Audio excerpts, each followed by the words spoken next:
Hey, what's up guys? John here. Inflation numbers are in. We were at 8.5%, so they say, at Consumer Price Index, and how that's defined is a basket of goods. That basket of goods could be the same basket of goods used 5 years ago, it could be a different basket of goods.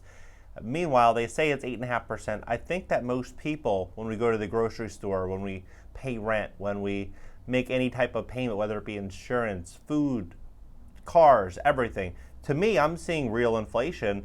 Used cars are up 40%, rent's up 18%. I'm seeing poultry up 12%. All goods I'm seeing going above 8%. Now, how they come to 8.5%, I'm not sure. But the new numbers are in. The target was 8.5%, which would be a 0.4% difference, a 0.4% move south to try to combat inflation. We ended up at 8.3%, and they are saying that we need to continue moving down away from inflation. Now, what I think is ultimately going to happen here is I think that we're going to start to see more aggressive rate hikes. And why would that be? It's because if they say that the only way to combat inflation is to increase rates, then what is this going to look like? It looks like mortgage rates will likely continue to pick up. And that's going to impact consumer credit card debt, which is over $1 trillion. It's going to impact auto loans. It's going to impact all consumer debt as rates continue skyrocketing. And as that occurs, we're also going to see consumer confidence pull back. And I think it's going to impact the stock market. I think retirees and people that had money in the stock market are going to say, you know what, there's too much risk. The risk isn't worth the reward. We're going to start seeing people move money out of the markets, and we're not going to see this very positive, optimistic outlook towards cryptos and towards stocks if we start to see fear across the board. A lot of people have heard that crypto is going to be the ultimate hedge against any type of pullback. But in reality, what we're seeing is that crypto and stocks are almost following one another. We're seeing very, very big changes come to the markets as a whole. And so take a look at this. Inflation barreled ahead at 8.3% in April from a year ago, remaining near 40-year highs. Inflation rose again in April, continuing a climb that has pushed consumers to the brink of threatening the economic expansion. The Bureau of Labor Statistics reported on Wednesday the Consumer Price Index, a broad-based measure of prices for goods and services, increased 8.5% from a year ago, higher than the Dow Jones estimates from 8.1% gain. That represented a slight ease from March's peak, but was still close to the highest level since summer of 1982. Removing the volatile food and energy, so-called core CPI, still rose 6.2% against expectations for a 6% gain, seemingly dashing hopes that inflation had peaked in March.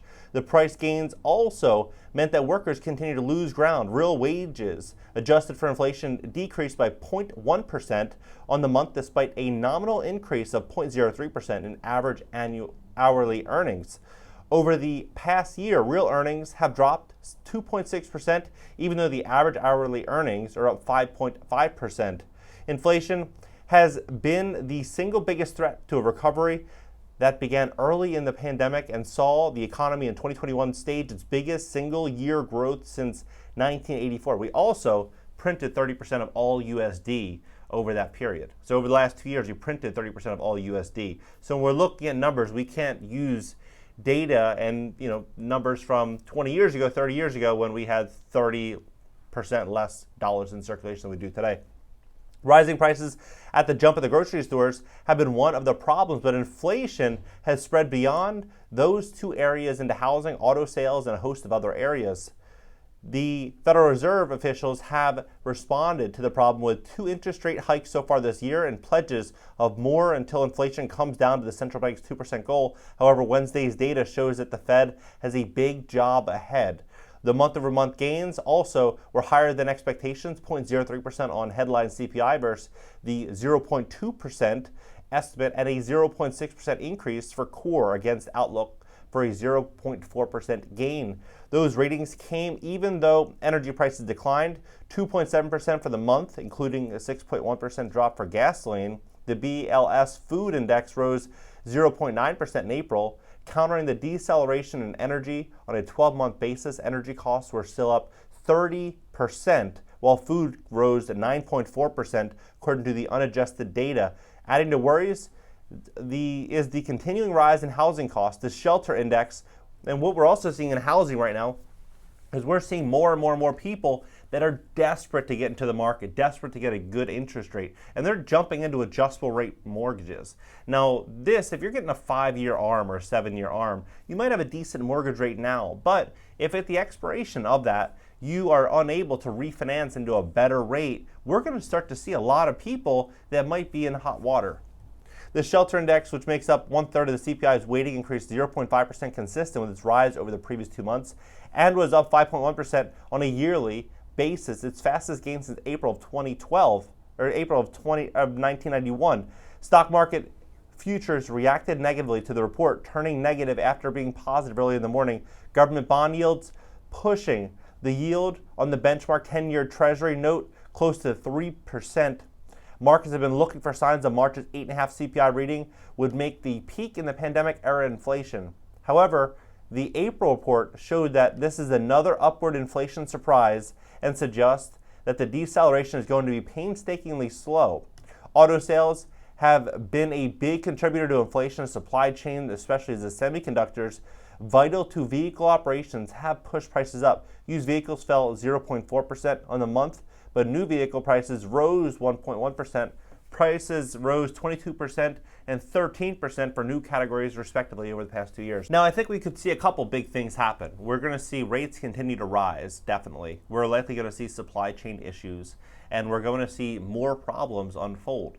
But this could also be a really big opportunity for investors. In my opinion, there's two types of investors. There's one that kind of follow the trends, and there's two that, they do their own research. They're very, very careful. And I think the latter is going to do very well going forward. I think value investing, investing in things that you truly understand is going to benefit people as we step into these uncertain times. Because what's ultimately going to happen, I believe, is as rates rise, we're going to see more people get defensive. I think we're going to see a lot of people pull out of the markets in general. I think we could even see a lot of people selling their homes because they simply won't be able to refinance. So you think about all these people that have had really good interest rates over the last 5 years, and now with their debt to income ratios, they couldn't qualify for the same mortgage. So what do? They do what traditional Americans do. They tap into home equity. But if they tap into home equity, their only option is either to get a second on their property, which most likely won't happen, and they'll generally refinance the entire loan. So if they have a $500,000 house, a $250,000 loan, they may refinance the entire loan and take out a loan for $350,000, putting $100,000 in their pocket. But what they ultimately did is that they've increased their interest rate from, say, 2.5% or 3% to 6.5%. So their housing costs would be up 40-45%. We would see people do or attempt to do things like this. A lot of people wouldn't even be able to qualify for that option. So we're going to start to see people who do things that they wouldn't have considered doing 5 months ago, 6 months ago. I think we're going to start to see people really get scared in the stock market and get cautious as we start to see this headwind, this big change in consumer confidence. But what really has me wondering is how high will interest rates be at the end of the year? If they have 5 hikes, or I believe 4 hikes more scheduled for the end of the year, and we're not hitting these inflation numbers now, what is this going to mean? It's going to mean that the next hike might be 50 basis points, might be 75 basis points. And if we continue down this road, we could see housing costs get to a level to where normally we would see a massive pullback in the actual housing sale prices. We would see sellers reducing prices, which we're already starting to see. We're seeing a lot more sellers reducing their home prices.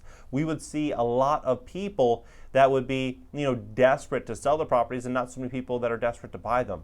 But what's unique about this specific segment in the market is that there's so much money on the sidelines. There's so much money. And because of that, there may be a very big pullback in consumer confidence, but private equity firms, institutional investors, and hedge funds may run out there and say, you know what, let's allocate capital. Very similar to what Blackstone did. Blackstone, they founded Invitation Homes in 2009, the largest single-family landlord in the country. That was when no one wanted to buy real estate. Well, now, private equity firms have so much money at their disposal. Are we going to see a massive pullback in housing prices? I'm not so sure. I wonder. I think on the upper end, we are going to see this. I think on the upper end, north of 700,000, north of 600,000, we're going to start to see more of a pullback of affordability. But I also think that price points around that 250, 300, 350 price point is going to see so much attention simply because you couldn't buy the land and build the structure today, especially the supply chain issues, for what you could buy it for right now, right? So we're going to start to see people saying, you know what, the discount to replacement value makes sense, and see a lot of people, I think, running out there just gobbling up affordable housing, even affordable multi-family housing. We're going to start to see a lot of attention in C-class housing and affordable properties all throughout this country. And I think we're going to start to see tech stocks get hit even harder as people start to really pull back on their own personal spending through tech companies. And even with advertising, with Facebook and all these advertising companies, we're going to start to see, I think, a pullback in advertising cost. We're going to see a pullback across the board if this continues. And to me, I don't think that if they even increase rates 50 basis points, it's going to do much for inflation. What are your thoughts on all this? Drop your comments below. Let's have a conversation about this. This is pretty wild to me. 40-year high in inflation, and it looks like this party is just getting started. Subscribe here. Also subscribe to my second YouTube channel and on LinkedIn, Instagram, Twitter, TikTok. Everything's in the banner. Catch you guys later.